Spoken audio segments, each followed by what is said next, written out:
Waking up today and seeing Tournament of Champions in my campaign area was actually a nice surprise. So I thought, why not record this video, showcase what I'm going to be doing and everything you're probably going to need to know about this game mode. Because honestly, this is just Lost Canyon from Rise of Kingdoms. So if you enjoy this content, you know what to do, smash a like, comment, and subscribe. Guys, my name's MrSneakyy, the one and only. And we're here going to click on Tournament of Champions. This is going to be the brand new game mode everyone is going to be able to have access to. If you go to the rules here, you can see there's going to be a limited amount of challenges per day. Winning is going to gain you more points, while defeating will lose points. And each time you gain points, you're going to go up the ranking ladder. You're going to get higher and higher rewards due to your rank. So you can see here, I have not done anything at the moment. At the top is For's Wave. I believe his rank is a silver 3 potentially, but you can see all the way, all the different ranks in this game mode. If we go to the reward section again, we can see on the very bottom here each rank. So this is stone, and the ones we saw the highest of was silver 3. So already in one day, depending on how strong you are, you're probably going to be able to get between, maybe I would say, bronze 3 going all the way up to silver 3. Depends on your power, right, on your server that you're in, and obviously your account. But this ain't too bad. But if we go now and start pushing through, we're going to see what actually are these rewards, because at the gold tier is when we're going to start getting some better rewards. We get the weekly reward, and at the end of the season we get our first generation of free hero token, and then at the end as well, Vanguard rewards, we get 100 gems for reaching that one. Here we've got again 110 gems, we're getting the same one reward. So until we hit the next bracket, which is going to be diamond, you're going to get 2 tokens at the end of the season. And then if we go all the way up to here, we've got 4 tokens on diamond 3, 3 tokens on diamond 2, which ain't too bad at all, 5 tokens on legendary 1, 6 tokens for legendary 2, and then top 20 players in ranking who are legendary 3 are going to get 9 generational free tokens. But you'll notice these are the seasonal rewards we were looking at, right? So this means if we come back out of it, at the very top here, you can see the season end timer, right? It's got 24 days. So when that timer ends, that's the reward you're going to be getting. And then the weekly rewards is everything, right, on reset, I'm guessing. So every Monday, or whenever this is going to be on the weekly day, you're going to get those rewards, right? So I'm just going to kind of quickly go backwards just to showcase the weekly rewards for those players that want to check out those weekly rewards, so you know what is going on for each of the different categories. And then we're going to start doing some of the fun stuff, right? So now what you're probably wondering is you can challenge and you need to set a defense, right?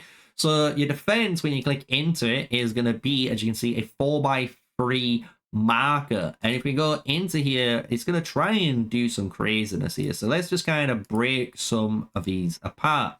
And you can select your own troops, and you can notice here everyone is using tier 3 troops, right? So if we just jump out of obviously this game mode, just to confirm that, right, just to prove that, if I jump out, and I obviously, and you guys know, but if we go to my tech tree right now, you know, I do have T5 on my archers. I've just unlocked like the T5 infantry 2, and we're going towards the other 2 T5. So you can see I do have that tech, but in this game mode, they've made it fair. Everyone's using the same troops, which is tier 3, which is very nice, right? Very, very, very nice.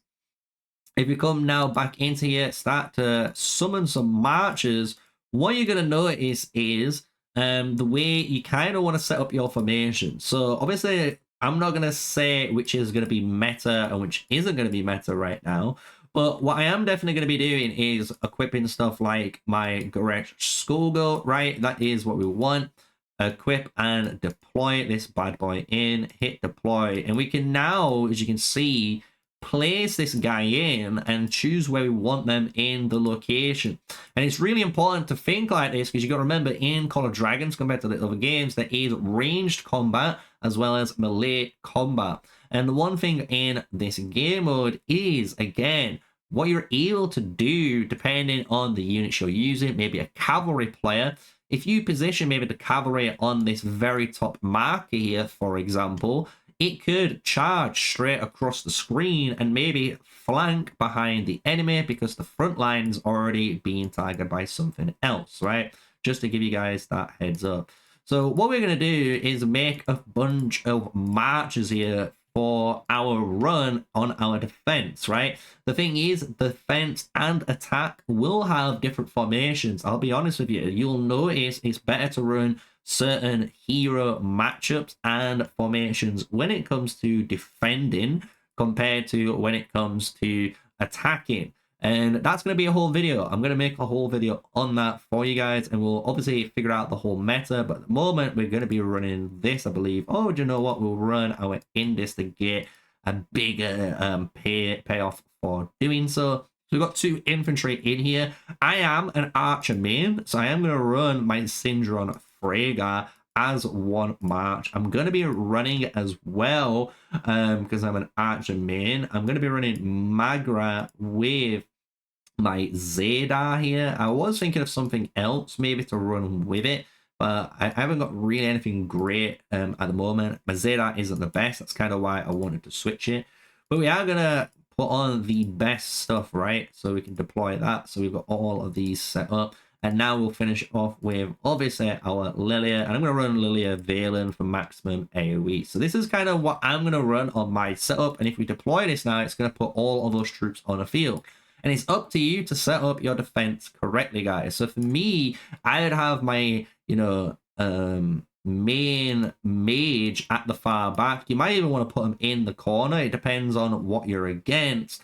And have maybe something like this set up. So you know your Syndron's pretty much protected. This infantry can walk down and protect your Magra, as well as potentially an upper flank. And it's a nice little kind of setup. So we'll just save that. So this is now saved. Everyone will technically fight against this if they're going to go against me now.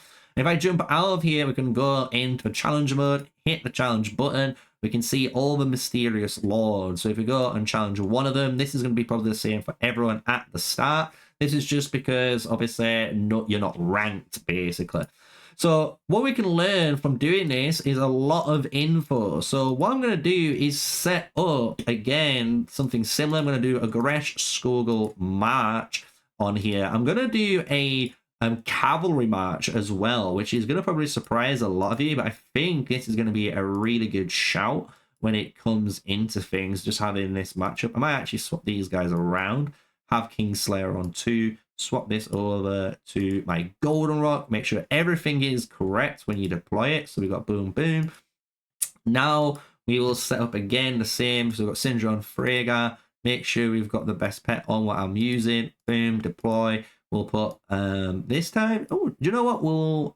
Should we put the Canara? No, we ain't got them awakened. We'll do Magzay still.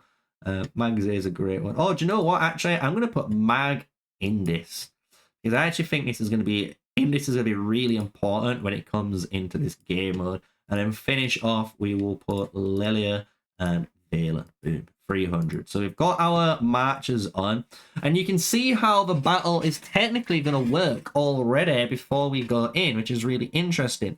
So what we want to do is move these guys. So they basically, as you can see, this cavalry is going to charge and attack this guy. All of these are going to attack this guy, but the cavalry will come and assist after if we, have enough time. So we're going to start the battle, showcase some of this fighting going off. So here we go. Everyone's charging in. Boom. This one's going to get instantly deleted. This guy's instantly deleted. It is what it is. Hopefully we can fight some guys. Make it not so difficult. Make it not so easy, should I say. So hit the continue button. Challenge. So now we've got some players. So we've got AMZ here and a BC here. So if we go and see these, you can see the formations that you're going to be going against. You can also have a top refresh if you want to refresh these players. So you can see this guy's running a mage, cav, mage, archer in this lineup, and then he's got his infantry at the back. And just to showcase, this is actually something I should destroy in theory. So let's have a look. So his setup here is these Cav with his mid, everything's at the front. This is a big no-no. So what we're going to do is move our marchers up. Something like this. There we go. We'll do something like this. Ooh, see how this Cav wants to come around? So if we go like this instead, I think it would be better. So we've got our marchers directly coming through. They're not getting targeted. This Cav is going to get targeted by this Cav and the other angel, or well, the atheist. And you can see these two marchers are getting targeted by these three, right? So you can see how all the targeting goes through. So if we hit start now, we can see how well our formation went. And you'll notice every time you play this game mode, your formations and everything you set up is going to be super, super important. You'll notice as well, all of the different types of artifacts and stuff will trigger on their own. I'm not doing anything here through the video. And this is the beauty of it. Look, now my Cav's at the back. It's got the Berserker charge. It's coming through. It is getting targeted by someone else, but it's not too bad. My Goresh Skullgirl doing its work with now my triple backline. It's got the double archers and obviously the mage. And that's going to allow me to burn through his front line. And you can imagine once his units have done whatever they're doing, maybe they've killed my Cav, they might target my Inf, but they're not going to do that in time. Look at that. I'm going to burn through this guy. And now we're into the back line. And it's just finishing them off now. Finishing him both guys off. And this is brutal. And this is why formations really do matter, guys. You want to really think about how you, in your defensive lineup, can place your units, right, to maximize the positioning of them so you don't get absolutely written off like that. Because to be honest, he probably could have killed my cavalry if he used the correct sort of, you know, formation setup with his units. But just like that, we've won our second in a row. We've now promoted. We're in bronze 3, so we can hit the continue button. We've got one more challenge. So what we can do here is try and find someone higher rated up, and hopefully we find someone higher rated up. It's going to allow us again to find the, you know, ranking and get higher ranking. So this guy is 26.8 million. I'm 28.9 million in my combat power. He's rank 154. I'm 213. And the thing is, he's got one march, which is his Hosk and his Eliana, but then he's running four mage marches. And to me, this is a big no-no. When you're playing this game mode, guys, you don't want to be doing stuff like this, in my humble opinion. You're gonna see why in a moment. I'm gonna purposely set my marches like this. This is gonna allow my, you know, Goresh here to take all of the aggro. And now we've separated my archers, so they're not going to take any AoE from generally most of these mage players. They should be able to snipe down everyone here. So we're going to start again, show the attack. Let's see what goes on and see if we're successful with this push and see if it works out correctly. So the Goresh Skullgirl going in against his Eliana Hosk. His Hosk is awakened. But you can see the beauty of my cavalry getting free reign onto all of his backlines. I'm getting all of his free damage onto his Lilia. Even though my cavalry isn't the strongest of calves, it's allowing me to do that. You can see now all of my archers putting in the work onto his Eliana. And look at that. My single target DPS, to be honest, is definitely doing a lot more work than their magic damage. They're running 4 mage heroes. So in theory, those mage heroes should destroy my infantry quicker, which is just not happening. You can see how important single target damage is going to be when it comes to melting tanks. And now they're through. They're still targeting my tank because he had all the aggro first. And now you can see the beauty of my positioning. My archers are now getting full free reign to attack the backline of this guy's mages, and they can't respond. They can't do anything, guys, because they are already locked onto my infantry. They need to kill the infantry first before they can switch targets. But you'll notice here, it's gonna be too late. All of my marchers are still in the whites, all of theirs in the reds. This is gonna be the final little bit 3v2, 3v1, and just like that, absolutely melted him. So this is a big showcase there. And look at that, rank 93 dab. Silver one, boys. Love to see it already.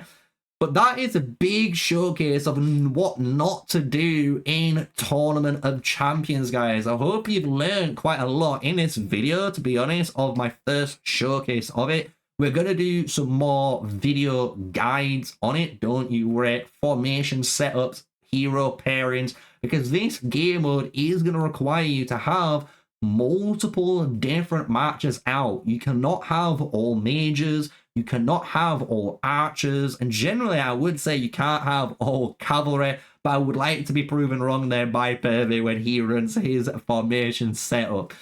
So just to finish off the video, I want to go on the rewards. You can see here I was able to get progression, right? And every time you progress up a rank, no matter what, you will get the Vanguard reward for the first time. So this is my 10 gems. This is going to give me 20. Here we got 30. This time I already claimed it, as you guys saw on the original pop-up. But then we got the 50 gems from Bronze 2 as well as the Bronze 3. And now we are Silver 1. So we claimed all of those gems. So nice little game mode there. Fully showing it off. I'll leave the rules on screen here for you guys so you can understand when the rewards works, as well as your season and the migration of how the kind of Tournament Champions is. If you enjoyed the video, smash a like, comment, and subscribe. And until the next one, stay safe, guys. Stay sneaky. Peace out.